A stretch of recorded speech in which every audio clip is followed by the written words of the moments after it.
Hello viewers across the world, welcome to Around the Major League Soccer right here on Africa Sports Network. Yes, my name is Sam, your anchorman today. Alright, and we're about to preview and review all the 4 games that took place in both conferences in the MLS Cup playoffs as Philadelphia Union, Sporting Kansas, and New York City Football Club all in the semifinal of their various conferences. Yes, it started with Philadelphia Union at the Subaru Park as Glenn says send the fans in a static celebration with that 123rd minute golazo. Yes, I call it golazo as he struck from 20 yards out to send Union to this conference semifinal. Let's enjoy that golazo from Glenn says.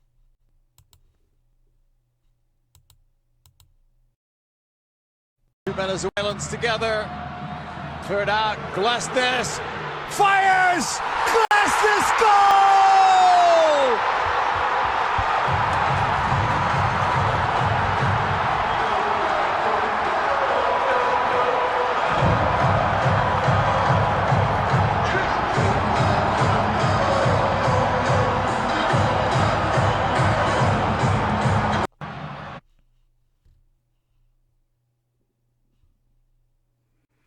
Yes, that was a very well taken from over 25 yards out as Glenson sent Philadelphia Union to the semi-final of the MLS Cup playoff. Yes, when you look at the statistics that produced, that game was headed into a penalty shootout between Red Bulls of New York and Philadelphia Union before that vital moment.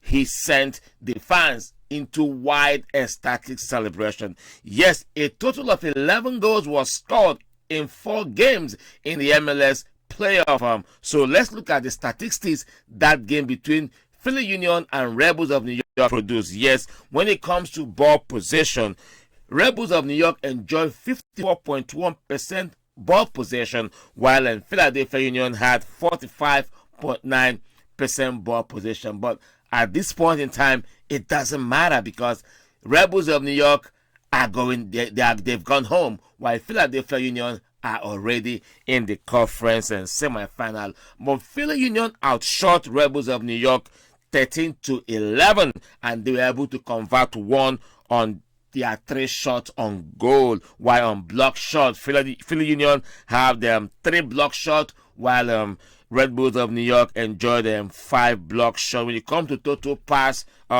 accrued, Philly Union only had 412 passes, while Rebels of New York accounted for 484 passes on the inning. When you come to passing accuracy, it was all Rebels of New York 68.4% in passing accuracy, while Philadelphia Union had 59.7% passing accuracy. But when it comes to corner kicks, Rebels of New York had 7 as against 4 of Philly Union. So that means that Rebels of New York showed more hunger and desire in picking this ticket from Subaru Park. But at the end of the day, it doesn't matter what the numbers are.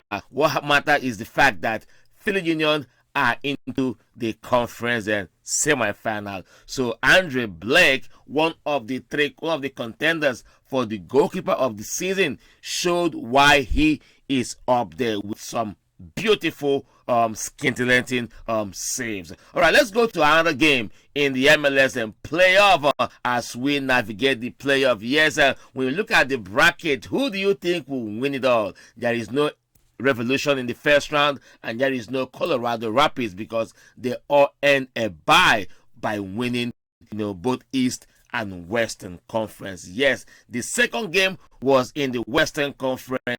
Portland Timbers, Portland Timbers against FC Minnesota, and their goals had Sebastian Blanco written all over the goal there at Providence Park. Enjoy this highlight. Oh, yes! Simply irresistible! Sebastian Blanco is turning it on.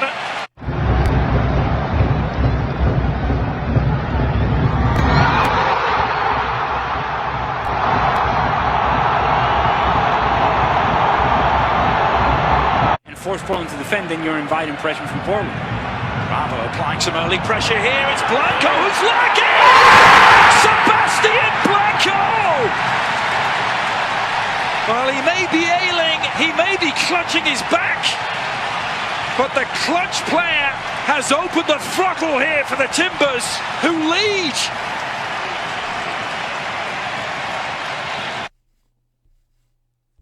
It's Blanco! Yes, Sebastian Blanco showed why he's Sebastian Blanco with brace against Minnesota in that Western Conference heavyweight clash as they picked their ticket to the semifinal of the Western Conference MLS Cup playoff. Yes, Portland Timbers all during the regular season showed that they are still strong contenders for the MLS Cup. He finished fourth in the Western Conference. Yes, Sebastian Blanco scored in the 47th and the 66th minute after Mabila put Portland Timbers ahead in the 43rd minute. But they recovered because their visitors, Minnesota, went ahead early in the game in the 11th minute, but it didn't matter at all right now because Portland Timbers are in the semi-final. But when we look at the numbers that game generated, do you think Minnesota had a chance against Sebastian Blanco-led Portland Timbers? Portland Timbers, their target is to go all the way out to win the MLS Cup. Yes, that's their target. Look at the way they played all season. They came to Houston. They beat Houston Dynamo. They beat them on the road also. So for them to host the first round against Minnesota, what are you thinking? That Timbers were going to fall off? Even though, yes, it's possible. But with Sebastian Blanco, Jimmy Chara, Diego Chara, Felipe Mora, how you think Portland Timbers will fall off in the first round? Yes, when you look at the numbers, yes, 47% ball position for Portland Timbers, while Minnesota, yes, they saw much of the ball. But when it comes to shots, Portland Timbers outshot Minnesota 18-10. When it comes to shot on goal, Minnesota outshot Portland 6-4. But who was clinical on the night? Who made use of their chances? It was Portland Timbers. And total pass, Minnesota enjoyed 465 passes as against 417 of Portland Timbers. So when you come to passing accuracy, FC Minnesota had 83.9%, while Portland Timbers had 79.9%. But at the end of the day, Portland Timbers showed more zeal, more hunger, more clinical. They were deadly in front of goal. And Sebastian Blanco, his brace was fantastic. So Portland Timbers are in the postseason, while Minnesota are going back home to Minneapolis to lick their wounds as they rule their missed chances. Another game that showed that why he won the Golden Boot was the game between New York City Football Club and Atlanta United. Tate Casillones was also on score sheet for New York City Football Club against Atlanta United. That will be after this timeout. I'll be right back. This is Around the Major League Soccer. My name is Sam. Don't go nowhere. I'll be right back.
welcome back. This is Around the MLS, and we are talking about the MLS Cup that took place yesterday, being Sunday, and say 4 games was played and 11 goals were scored in those 4 games. Yes, Static Casillonas led New York City Football Club to beat Atlanta 2-0 at the Bronx to qualify Eastern Conference semifinals. Yes, we did it in the semifinal. Let's see some of the highlights of Static Casillonas' goal against Atlanta United. A complete confusion and hesitation leads to an amazing goal. Amazing in the sense of good fortune for NYCFC, and amazing in the sense of dereliction of defensive duty by Atlanta United. A complete confusion and hesitation leads to an amazing goal. Amazing in the sense of good fortune for NYCFC, and amazing in the sense of dereliction of defensive duty by Atlanta United. Yes, Tate Casillonas, yes, swung that one in as Atlanta United defenders were ball watching. What were they thinking? Were they thinking that the ball going to go over the bar?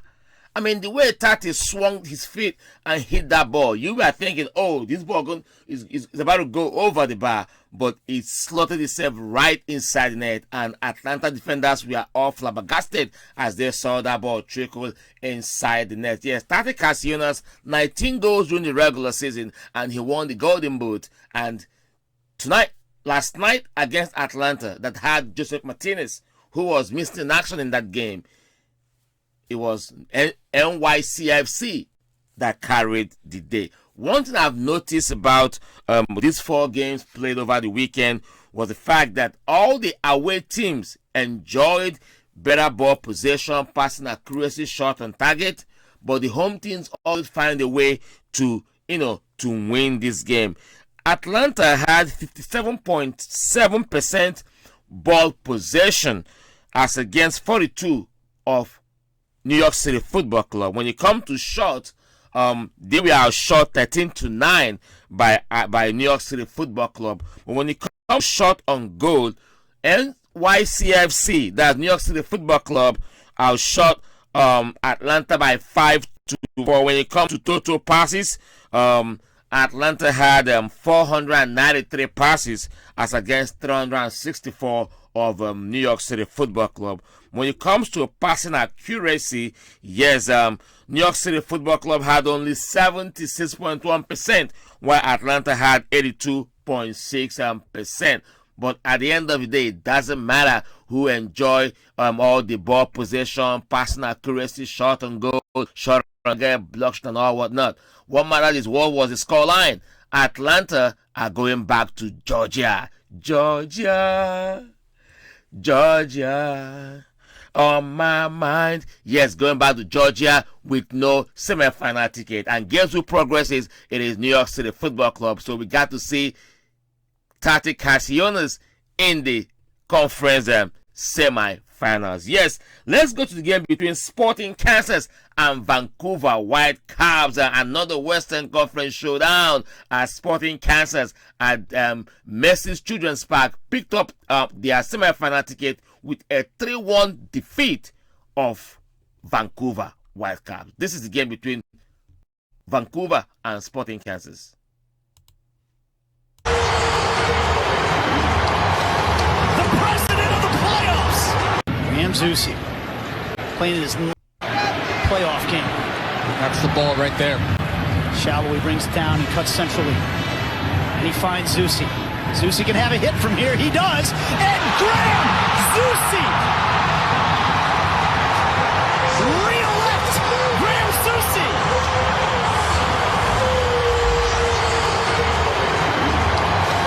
The president of the playoffs!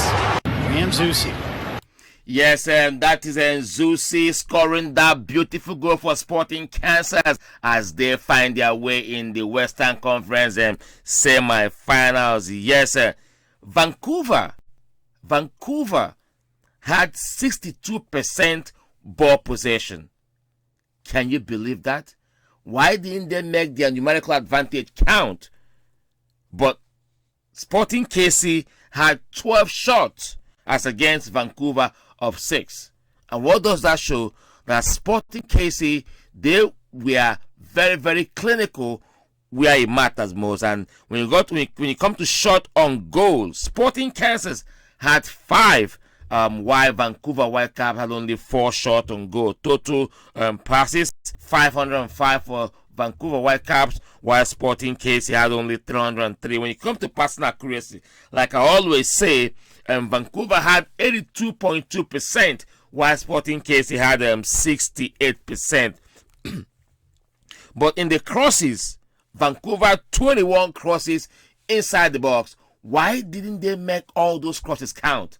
That is the problem. Why Sporting KC, yes, made all their moves and all the time they have the ball count for them, and they were able to win that game 3-1. Shelton Zusi, the president of playoffs, found the back of the net in the 58th minute, while Shelton put Sporting KC ahead in the 17th minute. Would they even see Alan Polido? Would they even see Daniel Shallow on the score sheet? Maybe they might come during the conference semi-final. So those are the 4 games that took place this weekend in the MLS Cup playoffs. So today, being Monday, we have 2 games coming up. Nashville will be at home to welcome Orlando City Football Club. We'll talk about that after this timeout. Just enjoy this.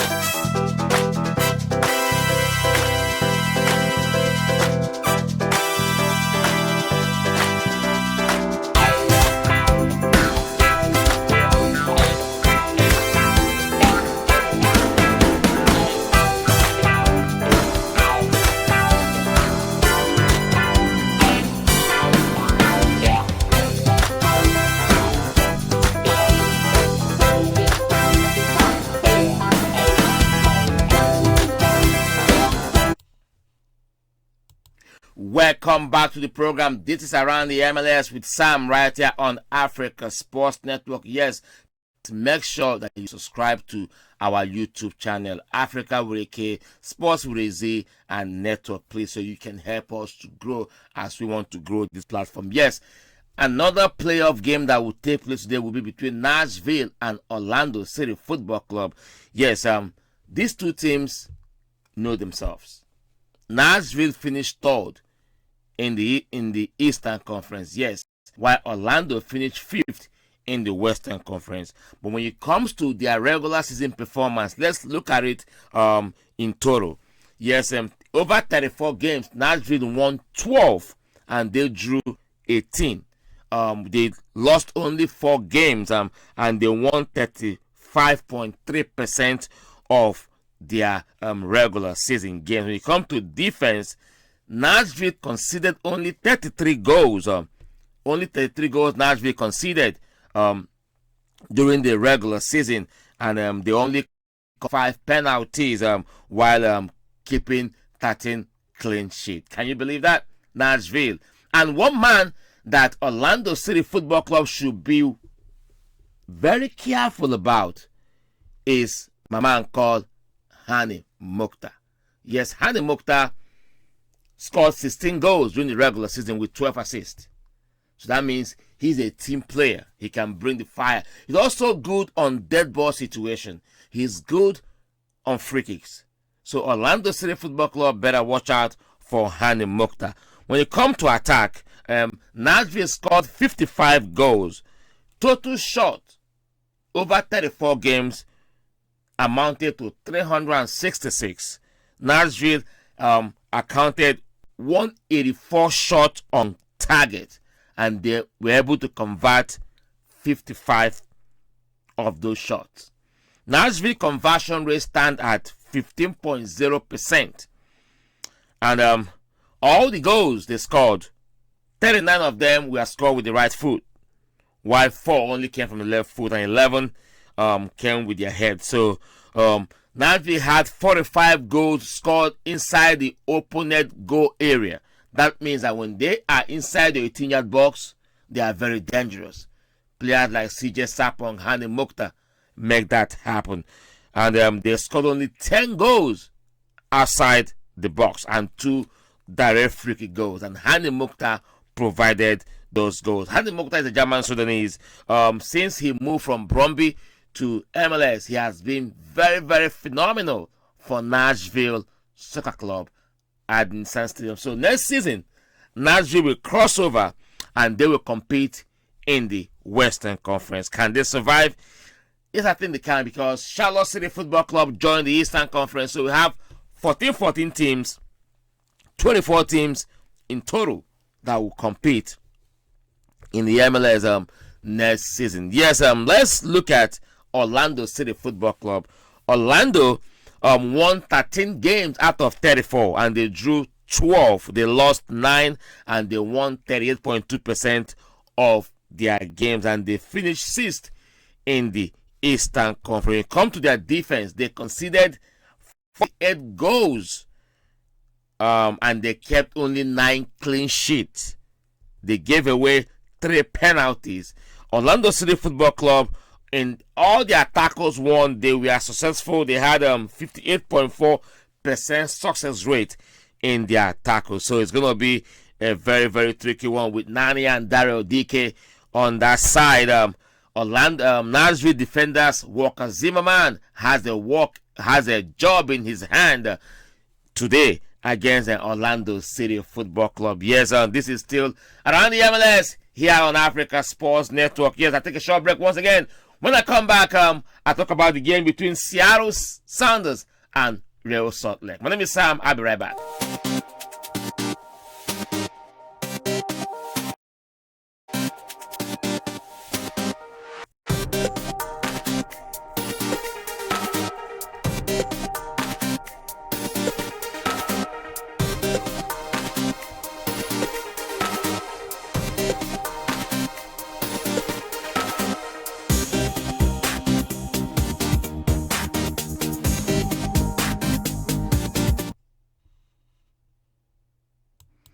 Yes, and welcome back to the program. This is Around the MLS with Sam here on Africa Sports Network. Yes, I'm taking you guys on a jolly ride around the world of the MLS Cup playoffs as we continue today with 2 key games in both East and Western Conference. Nashville FC up against Orlando City Football Club. Seattle Sounders and Real Salt Lake will slug it out in the Western Conference for a ticket to the semi-final. Yes, let's go to the game between Real Salt Lake and Seattle Sounders. Yes, Seattle finished 2nd in the Western Conference, and they won 17 games and they drew 9 and they lost 8. Seattle won 50% of their regular season games and they finished 2nd. When it comes to their defense, Seattle kept 10 clean sheets and they conceded only 33 goals. So that means they average 1 goal per game and they only gave out 4 penalties. When it comes to their ball distribution, Seattle Sounders, with the likes of Rudiez, who scored 17 goals in the regular season, Seattle Sounders were successful 80.6% in all their total passes, and they put together 14,909 passes in 34 games, and they were successful in 12,000 in a regular season games of 34. Wow, that means average 438.5 passes per 90 minutes. That shows that Seattle Sounders is a great side. Rudiez, Roden brothers, man, Freddie Montero is gonna be crazy against Real Salt Lake at the Lumen field. But during the regular season, Seattle Sounders, they were not invincible at home. They lost some key games at home because when you look at teams like Sporting Kansas, AFC Dallas, all got something away from the Lumen field. Real Salt Lake, no one gave them a chance to be here. On decision day, they pulled off one of the greatest upsets to be in the postseason. So in as much as Real in as much as Seattle Sounders are a good side, Real Salt Lake can still upset them at the Lumen Field. So it's not yet Uhuru for Seattle tonight at the Lumen Field. All right, let's look at Real Salt Lake, how they fared during the regular season. Yes,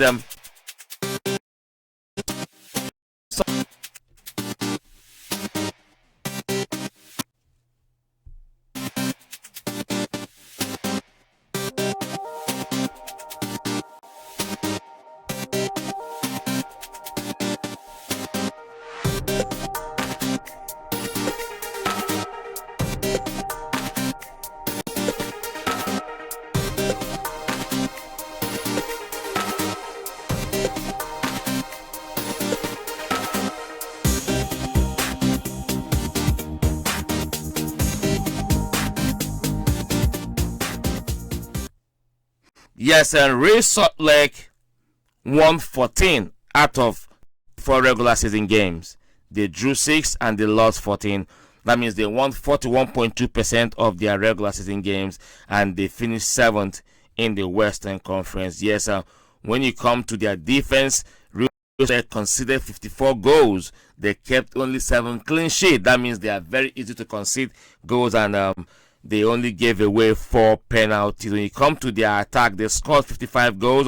They have 178 shots on target, and their conversion rate standard at 15.5%. As against Seattle, have a better conversion rate because the attack is so fearsome. All right, almost close to the same thing, 15.9% conversion rate for Seattle Sounders. But despite the fact that they were able to put up a huge number when it comes to number of passes, but I think this game is kind of squared up because Real Salt Lake total passes during the regular season over 34 games stood at 14,437 total passes, and they had 81.2% success rate in all their passes because 11,718 were successful in their passes and 424 passes per 90 minutes. So when it comes to long passes, I think Real Salt Lake are very good on that, 50.7% success rate. So it's going to be a tricky one between Real Salt Lake and Seattle Sounders, and maybe we might see our first penalty shootout at Lumen Field during these MLS Cup playoffs. But whatever happens, we know that one team will be heartbroken tonight. Will it be Nashville or Orlando?